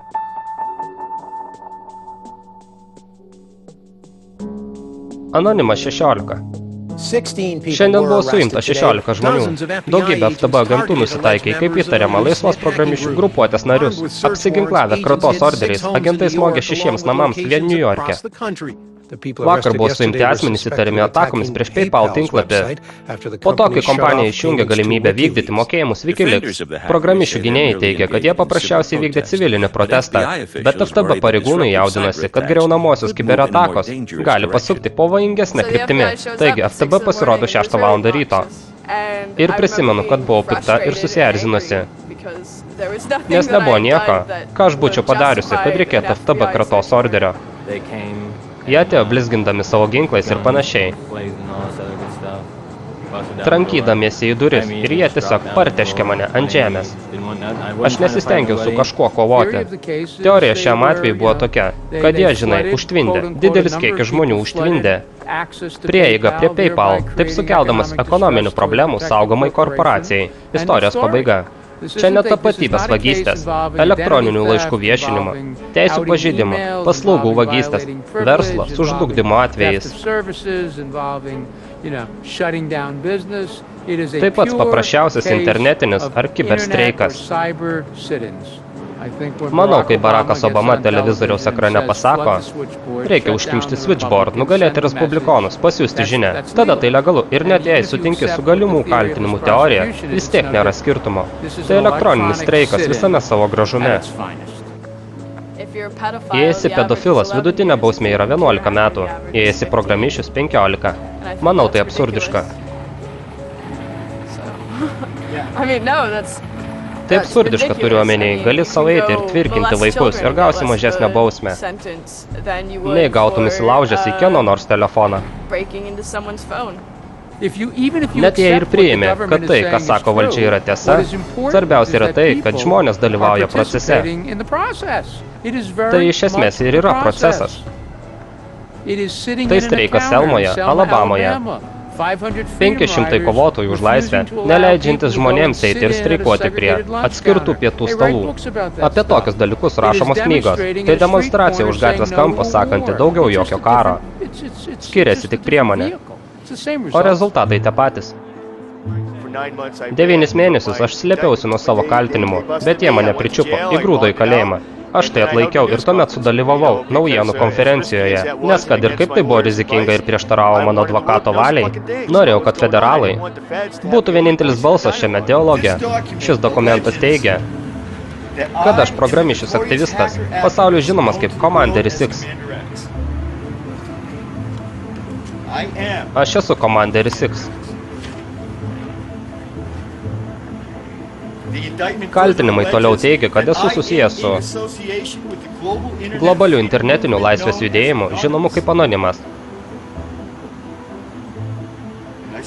Aš sakau taip. Nepaprastai didžiuodamasis, kukliai lenkiu galvą,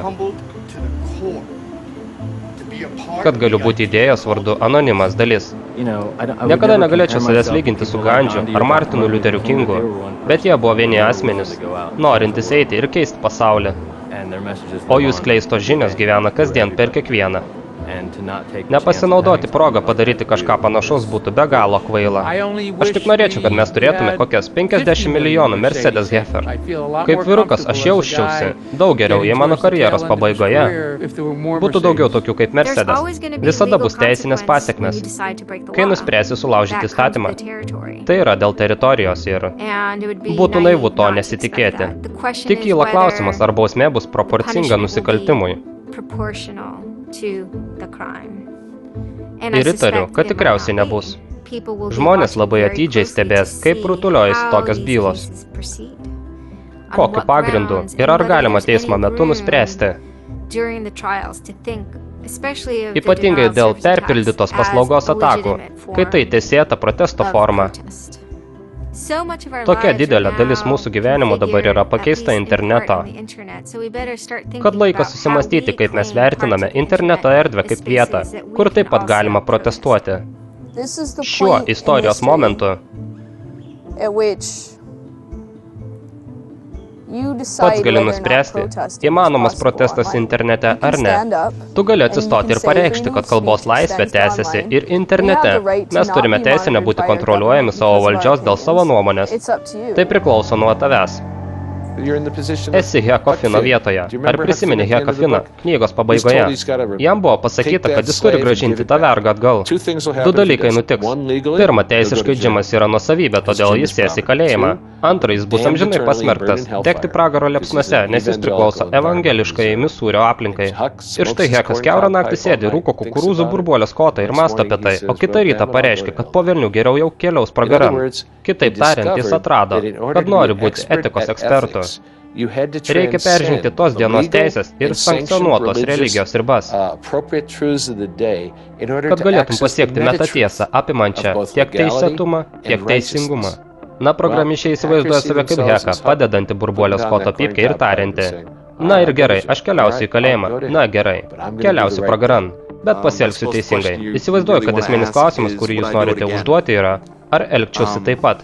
Ir nuoširdžiai sakant, daug apie tai galvojus. Jaučiu, kad elgiausi teisingai. Aš turėjau įsitikinimus, vis dar turiu. Kad tai, ką padariau, buvo teisingas poelgis ir kažkam nuo to bus geriau. Man malonu tikėti, kad galbūt kažką sustabdžiau, kad neprisijungtų prie kulto. Ko gero, kitą kartą pats neišsiduočiau. Bet nemanau, kad keisčiau kažką, išskyrus visus tuos pokalbius su FTB.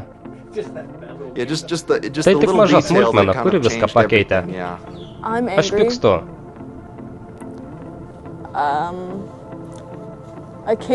Karts nuo karto pratrūkstu.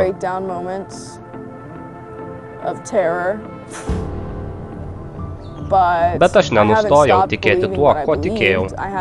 Nenustojau norėti kautis ir man nenustojo rūpėti.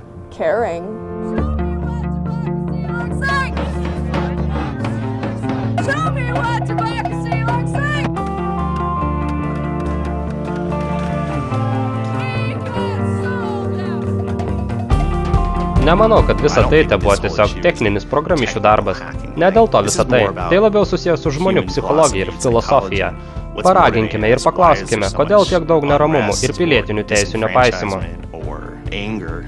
Kad tai veda žmonės prie noro paimti viską į savo rankas. Nesvarbu, ar tu galvoji, kad tai gerai ar blogai, tai neišnyks savaime. Aš atsistojau kalno, žinoma kaip anonimas viršūnėje, ir žiūrėjau žemyn į pasaulį paskendusi revoliucijos liepsnose.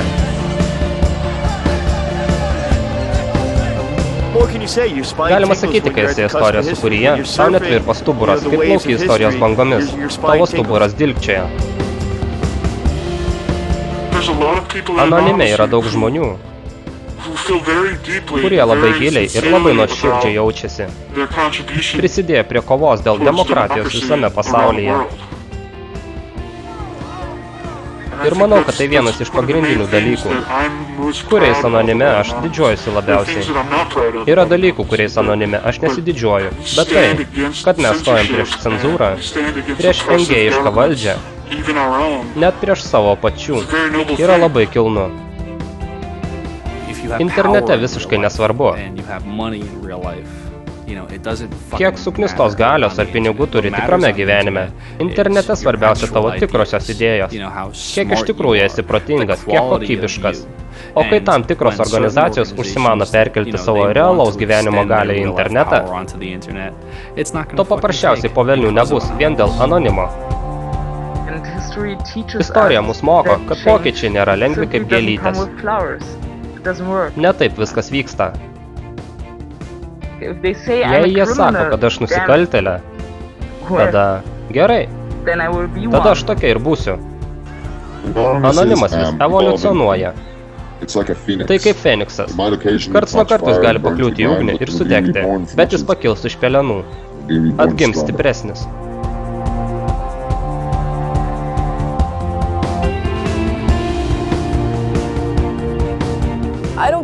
Man nesvarbu, demokratas tu ar respublikonas, ar nepriklausomas, ar tau patinka Ronas Polis, ar tu dievini balandžius, ar scientologiją, ar tu katalikas, ateistas, ar metodistas.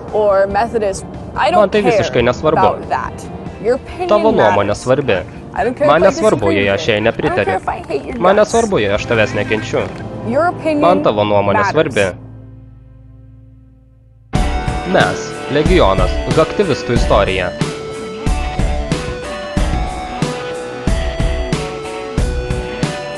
Tekstą vertė Makaulis, redagavo Justytė, įgarsino Pagonis, Pirlo komanda.